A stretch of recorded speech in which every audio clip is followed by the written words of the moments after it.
Mayong adlaw, katawhan sa Dios sa Archdiocese sa Osamis, sa ngalan sa atong kalahuron nga Arsobispo, si Archbishop Martin Sarmiento Humuadidi, ug sa kahugpungan sa tibuok kaparian, dinhi sa lokal nga simbahan sa Osamis, kini na usab si Reverend Father Eman Pudyutan ang maghatod kaninyo sa atong mga pagpamalandong bahin sa Ebanghelyo karong adlaw. Mga igsoon ko ni Kristo, adlaw karon nga Biyernes, Setyembre 19 sa tuig 2025 ug anaa na kita sa ika-kauhaag upat nga semana sulod sa ordinaryong panahon diha sa liturhikanhong kalendaryo sa ato ang simbahan. Ug nining adlaw nga Biyernes ako gayud nga pagtimbaya sa tanan nato nga naminaw karon sila nga naglantaw sa FB Live sa DXDD, sa FB page sa DXDD, ug usab sila nga naka-tune in sa tuang AM 657 ug sa tuang FM 100.7. Kaninyo nga naminaw, akong pagtimbaya ninyo karong adlaw. Mayong adlaw, ako di usab nga ang pagtimbaya sa tanan gayud nga mga miyembro sa Bible Apostolate, ang gikan sa parokya sa Concepcion, sa Mission Station sa Concepcion hangtod sa ato ang station o sa mission station diha sa Don Victoriano. Tanan nga mga members sa Bible Apostolate sa matag parokya, mayong adlaw kaning tanan isip inyo ang spiritual director sa Bible Apostolate sa tuong Archdiocese. Malipayon ako tungod kay sa mga meetings nga akong naapilan, aktibo kayo unya kanabitong naagyud makita ginato ang ilang desire nga kanabitong ipalapnag, ipakuyanap ang pulong sa Ginoo nga mao ang Biblia diin ang pulong sa Ginoo nga si Kristo ato gayud nga mailhan diha sa Biblia. Ako di usab nga kaning pagtimbaya sa tanan nato nga mga pupils and learners nga both sa public ug sa private schools, especially gayud sa mga pupils and learners nga sakop sa Archdiocesan Commission on Education. Sila nga sakop sa mga eskwelahan under sa ACE family. Tungod kay niadtong adlaw nga Lunes, September kaning 15 hangtod karong adlaw, nagpahigayon man sa division meet no sa sports ang ato nga mga kaning estudyante, mga pupils and learners, ning appeal sila, pipila kanila ang naka-appeal katong nakadaog sila sa mga district nga mga contest.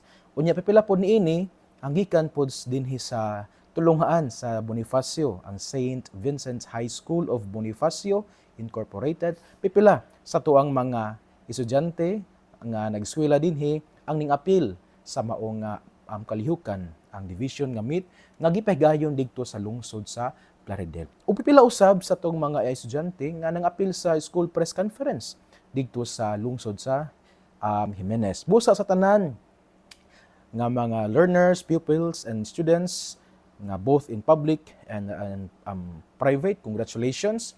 And then especially gayud sila nga sakop sa ACE family, congratulations. Onya usa kini ka timailhan nga ang atong mga tulunghaan, especially sakop sa ACE family, kanang yung holistic ang approach sa education sa bata, Christian education ni ana. So malipayon kita niini sang atong mga bata ning lambigit man sa mga kalihukan nga ma-develop ang lang skills, ang ilang pakigrelasyon silang kauban, apil na usab diha ang ilaang kanabitang critical thinking, especially nga nangapil sa school press conference, ug apil na pud usab diha gayud ang pakigrelasyon dili lang silang makauban, apan apil na pud diha sa kanabitang pakigdeal nila sa ilang mga matawag nato nga apil sa pikas nga team.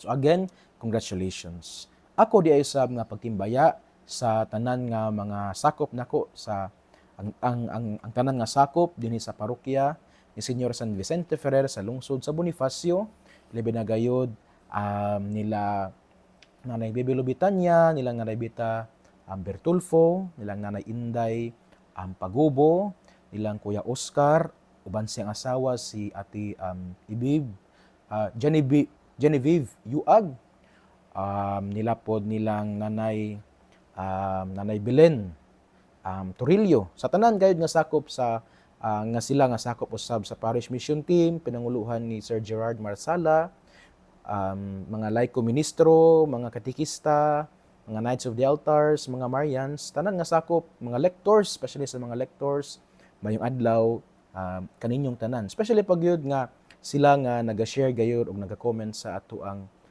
pamalandong karon, sila Ate Lucy Quizon o ni Freilin ni Freilin nga taga Buena Vista.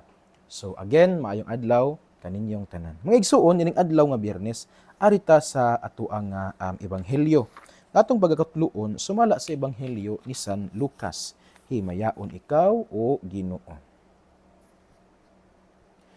Wala madugay na miadto si Jesus sa kalungsuran ug sa kabalangayan, nagwali sa maayong balita mahitungod sa gingharian sa Dios.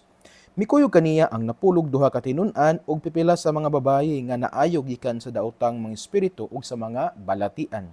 Sila mao si Maria nga ginganlag Magdalena, nga gikan kaniya ni gipagula ang 7 ka yawa, si Juana ang asawa ni Kusa nga opisyal ni Herodes, si Susana ug kapid-an pang mga babayi nga mitabang kang Hesus ug sa iyang mga tinun-an pinaagi sa ilang katigayunan. Ang ebanghelyo sa Ginoo. Daygon ikaw o Kristo. Mga igsoon ning adlaw nga Biyernes, Setyembre 19, 2025, ang atong ebanghelyo mubo lang kayo. Gikan kini sa ebanghelyo sumala ni San Lucas kapitulo 8 o nya bersikulo 1 hangtod sa 3. Mubo lang kayo nga ebanghelyo. Pero alang sa mga nagtuon sa Biblia, bisan no kini nga ebanghelyo mubo kayo, pero daw murag usa kini siya og sumada. Gisumada unsa ang gibuhat ni Jesus uban sa iyang matinun-an ug sa tanan nga mingsunod kaniya. Walay lain ang ilang gibuhat gayud mao nga pagsangyaw, pagwali sa maayong balita ngadtos kalungsuran ug sa kabalangayan. Nga sa ato pa kung mao kini alang sa mga nagtuon sa Biblia nga sumada makita nato nga wala gyud laing gibuhat sa Hesus dinhi sa kalibutan, wala gyud laing gibuhat ang iyang mga tinun-an ug ang mga tawo nga ningsunod kaniya mao na gayud ang pagwali sa maayong balita ngadtos kalungsuran ug sa kabalangayan. Munang diya sa Biblia mga igsuon diya binasa sa Bagong Testamento ato gayeng mabasa nga si Jesus uban sa iyang mga tinun-an napulog duha ka mga apostoles ug mga pipila sa kababayin-an sumala sa itong ebanghelyo karong adlaw, nagbalin-balhin gyud sila og lugar. Nangadto sila sa Galilea, nangadto sila sa Tiro ug Sidon, nangadto sila sa Bethsaida, nangadto sila sa Jericho, nangadto sila sa Decapolis, nangadto sila sa Jerusalem. Daghan kay silang giadto nga mga lugar mga igsuon. And the purpose dili gayud paglaglaag. Ang purpose gayud is that they preach the word of God, the good news. Ang good news mao gayud nga ang Dios nagpakatawo ug sa pagpakatawo sa Dios buot sa Dios nga ang tawo maluwas nga motuo kaniya ug ang tanan nga motuo ug mosunod kaniya mak-angkon gayud sa kinabuhing dayon o sa kaluwasan. Sumo kana mga igsuon ang atong ebanghelyo karong adlaw nga nag-asoy kanato nga si Jesus nagsangyaw gayud sa maayong balita, nagwali sa maayong balita, uban sa iyang mga tinun-an, sa mga napulog duha ka mga apostoles, o sa mga pipila ka kababayin-an. Pero naay bitaw nindot kayo nga detalye sa atong ebanghelyo karon nga pwede pod kayo nato nga ma-apply sa atong kinabuhi. Unsa man, ang kani bitaw mga pipila sa mga babayi nga ningsunod kang Hesus naay description sa ilaang kinabuhi. Ingon sa ebanghelyo, na kining mga pipila ka mga babayi nga nangsunod kang Hesus, sila katong nakasinati sa kanibitawong gahom sa Dios. Sila nakasinati sa grasya ug panalangin sa Ginoo. Sa unsang paagi, sila naayo sa mga daotang espiritu, sila naayo sa mga ilang mga balatian, ug tungod niini ning sunod sila kang Hesus, ug tungod niini ning tabang sila kang Hesus ug sa iya ang mga tinun-an sa pagwali sa maayong balita. Ning tabang sila sa buhat ni Hesus ug sa mga tinun-an ug sa 12 ka mga apostoles. Nindot kay mga igsuon, sila nga kasinati sa kaluoy ug gahom sa Dios ning sunod kaniya. Sa ato pa mga igsuon kani nagtudlo kanato nga the proper response to the grace of God received by men is to follow Jesus and to help in preaching the good news. Kung kita nakasinati sa kaluoy sa Ginoo, kung kita nakasinati sa grasya sa Ginoo, kung kita nakadawat og panalangin sa Ginoo, ang atua di ayong tubag dili lang thank you Lord. Ang atua di ayong tubag dili lang Lord salamat kaayo. Tubag siya pero dili siya igo. Kay matod sa ebanghelyo nato karong adlaw, ang atua di ayong dapat nga tubag dili lang thank you Lord, dili lang praise the Lord, dili lang salamat kayo Lord. Dili lang kay God is good all the time. Ang ato ring tubag is to follow Jesus and to help in preaching the Word of God. Nakasanati ba ta mga igsoon og mga panalangin sa ato ang kinabuhi? Maayong panglawas, naayo ba kita sa mga balatian, mga pag-ampo nga gitubag sa Ginoo, mga grasya nga wala natong gi-expect pero gihatag sa Ginoo sa atong kinabuhi? Kung nakasinati kita niini, our proper response should be, we follow the Lord and we help in preaching the Word of God. Kay mao kanyang gipakita sa itong ebanghelyo. Gani, kung moadto bitaw pud kita sa ebanghelyo sumala ni San Lucas, no, kapitulo 5, unya versikulo 1 hangtod sa 11, ato mang mabasa diha ang kanibitawng version ni Lucas, diyan gitawag ang the first four disciples of Jesus, no? Si Simon, ang igso nga si Andres, si Juan o si Santiago ang mga anak ni Zebedeo. Kung moadto kita sa laing ebanghelyo ni Mateo, ebanghelyo sumala ni San Mateo ug ni San Marcos, bubo ra kayo ang kanibitawng senaryo nga si Jesus niglakaw lang siya sa baybayo, nakit-an niya ang upat ug gitawag niya unya ang upat kay nisunod ayon kaniya. Mao ra kani siya. Pero kung moadto kita sa ebanghelyo sumala ni San Lucas, ang version ni San Lucas nga atong mabasa diha sa Lucas kapitulo 5 versikulo 1 hangtod sa 11, taas-taas kayo ang version. Nga later part na ang katong eksena or katong senaryo diin gitawag ni Jesus, giingnan niya ang upat nga sunod kanako. Nya prior nining maong tawag, nahitabo nga milagro. Kato bitong milagro bitaw nga giingnan ni Jesus ang motunan nga duk in altum sa ato pa itaktak sa laod, no? Pagpalawom gamay, taktak sa laod ang inyong mga pukot.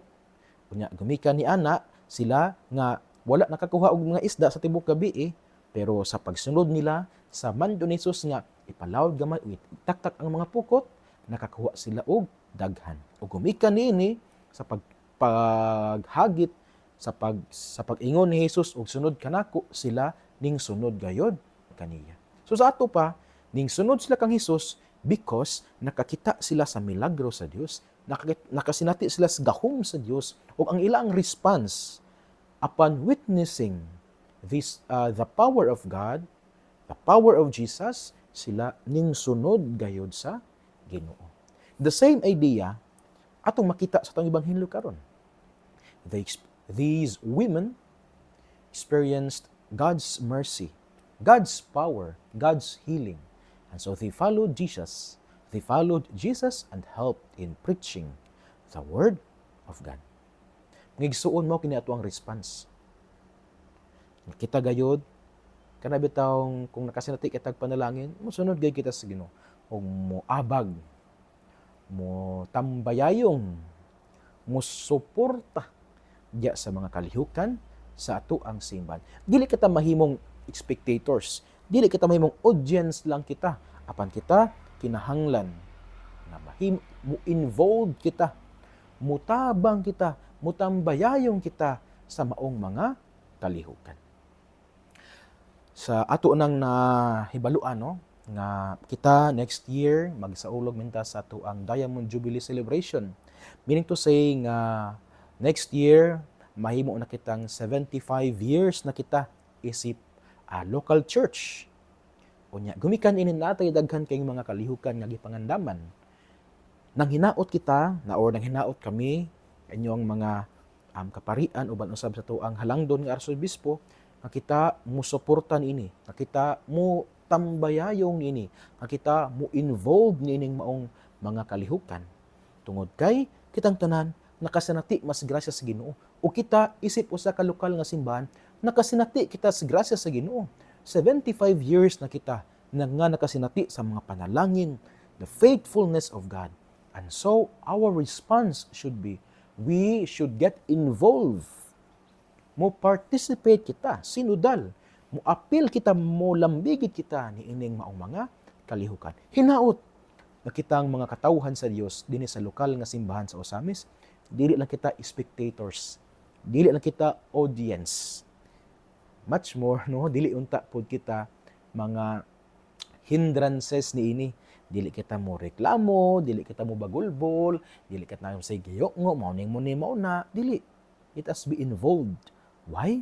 Because we experience God's mercy, God's healing, God's grace, God's faithfulness, and God's love. And so, mo participate kita ni ini, mo appeal kita ni ini. And that is one way nga atong mahatagan og kinabuhi kining ato ang ebanghelyo karon nga atong nadungog, kining ebanghelyo nato karong adlaw, to be involved sa atong kalihukan sa Diamond Jubilee celebration sa ato ang lokal nga simbahan is putting flesh sa unsay gihimo sa mga tinun-an ni Jesus, unsay gihimo sa mga pipila ka kababayen-an nga mingsinod tang Jesus tungod kay sila nakasinati sa panalangin, grasya, kaluoy ug gugma sa Dios. Kini mga bayhana, they did not remain audience or as spectators, but ning appeal sila, ning lambigit sila. Hinaot nga ingana usab ang ato ang response. Hinaot nga ingana usab ang atong ang atong buhaton. Hinaot nga ingana usab ang ato ang disposition. Labi na ang kita nakasinati sa kaluoy o gugma sa Dios. Ngigsunos mo nako nga ang atong ebanghelyo karong adlaw nagtudlo kanato nga kining mga babayi nga mingsunod kang Hesus ug ning suporta ug ning apil diha sa pagwali, sa pagpakaylap sa pulong sa Ginoo sa maayong balita tungod kay sila nakasinati sila sa kaluoy sa Ginoo, nakasinati sila sa panalangin, sa gugma ug sa grasya sa Ginoo, mao nang nisunod sila kang Hesus ug ning suporta, ning tambayayong sa mga kalihukan ni Hesus ug sa mga apostoles sa pagwali sa maayong balita. Kita, next year, magsaulo kita sa 75 years nato Diamond Jubilee celebration. Diamond Jubilee celebration sa tuang Archdiocese isip usa ka lokal nga simbahan. Hinaot nga susama sa mga babayi sa ebanghelyo. Nakasinati sa grasya sa Ginoo, ning sunod ug ning timbayayong. Kita usab nga nakasinati sa panalangin sa Ginoo. Isip local church, one local church for 75 years.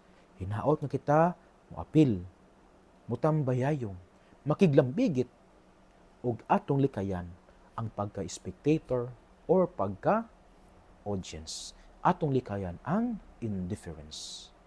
Kay matod pa, the opposite of love is not hate nor anger, but indifference. In other words, ang tawo nga dili makiglambigit, ang tawo nga dili mo participate, ang tawo nga dili mo collaborate, ang tawo nga dili makigtambayayong, wala nahigugma.